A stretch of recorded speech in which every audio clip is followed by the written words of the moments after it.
Yo, salut à tous. Salut. On dit bonjour à Florent qui vient m'aider à présenter la vidéo du mois sur le film que voici. On voit rien. Ah il veut pas.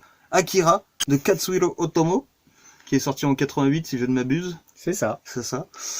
Un film culte de la Japanimation. Qu'est-ce que tu peux nous dire sur ce film incroyable, il faut le dire?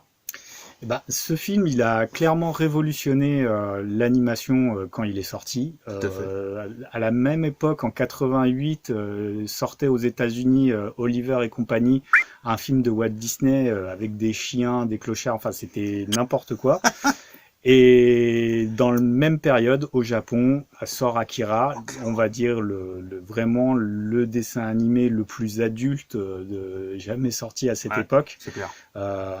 Après, au Japon, il y a eu aussi la même année Le Tombeau des Lucioles, il y a eu Mon voisin Totoro. Enfin, il y a eu pas mal de gros chefs-d'œuvre cette année-là, mais Akira sort le grand jeu avec une animation sublime, hyper inventive, une musique incroyable qui vient appuyer les scènes d'action. Les scènes d'action, tout.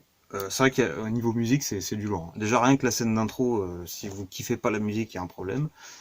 Même elle est vachement recherchée. On a des sons un peu tribaux, on a mélangé avec des instruments un peu plus modernes, ce qui fait un contraste rétro-futuriste comme dans le film en fait, tout simplement. C'est ça, c'est les débuts enfin c'est pour le grand public, c'est la première fois qu'on voit vraiment le cyberpunk japonais.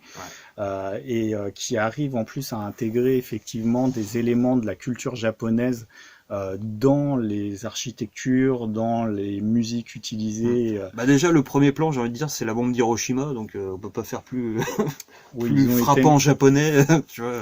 Ils ont été clairement traumatisés avec cette histoire. Mais alors ça c'est né du traumatisme du Japon, enfin de la bombe d'Hiroshima, donc clairement.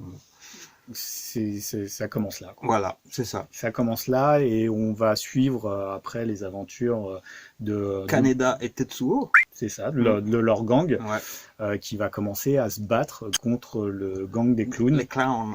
Voilà. Et ça va mal se passer. Exactement. Ouais, il va y avoir...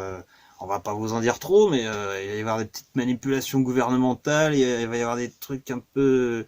On s'y attend pas. Quand on part sur ce prémisse-là, on s'y attend pas. Et il y a vraiment en plus... bon, l'animation, on l'a dit, elle est ouf. Dans n'importe quel plan, il y a toujours un truc qui bouge en fond. C'est jamais statique. Il y a les détails. On a vu ça tout à l'heure, on a revu la première scène Juste tout à l'heure. la première scène, c'est ouf. Et les détails, les feux rouges, le jukebox, toute la merde qui est par terre. Comme j'ai dit à Florent, moi je sors de Naruto le jour et la nuit. Waouh. Là, il y a vraiment, tout est animé, et les lumières sont animées. Enfin, il y a même un travail sur les lumières et sur le son, sur l'absence de son aussi. C'est vachement important dans Akira. Il y a des scènes, bon, on va pas trop en dévoiler, mais il y a des scènes d'hallucination. Et en fait, on s'en rend compte que c'est des hallucinations parce qu'il n'y a pas de son à ce moment-là. Et il y a notamment une scène avec des boyaux, et il n'y a pas de son. Et ça la rend encore plus viscérale, je trouve. Enfin voilà. Donc, en tout, enfin pour le coup, vraiment un très grand film et on vous invite vraiment à venir le voir, surtout qu'on a une qualité de projection qui est énorme et je pense que tous les ados des années 90 auraient aimé voir ce film dans ces conditions-là. Ça serait ouf. Et je pense que pour ceux qui connaissent Akira de nom parce qu'ils ont vu la moto de Kaneda dans Ready Player One, etc. Enfin. Ils doivent se dire voilà, c'est un film culte, mais si vous l'avez pas vu, vous pouvez pas vraiment comprendre pourquoi, parce que c'est pas un film culte comme Retour vers le futur, c'est pas un film doudou. Là, le film, il vous met clairement mal, et c'est ça qui est incroyable, c'est que que vous aimiez ce film ou pas, il va vous laisser une marque. Voilà, il vous laisse des images dans la tête, et enfin, je pense que le seul moyen de comprendre l'impact qu'a ce film et cette œuvre d'art en entier, c'est de venir le voir.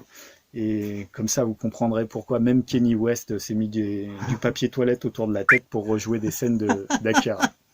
Et personnellement, moi, je l'ai découvert très tard parce que je l'ai vu qu'il y a 2 ans, mais je l'ai vu au cinéma, en restauration 4K. Et même à 34 balais, la claque. Donc venez voir et ce sera une qualité aux petits oignons. Voilà. Et c'est vraiment un plaisir pour nous d'avoir sélectionné ce film-là. Exactement. Clairement. Donc viendez, et puis voilà, c'est tout. De toute façon, il n'y a pas le choix, vous venez, c'est tout. À bientôt. Salut.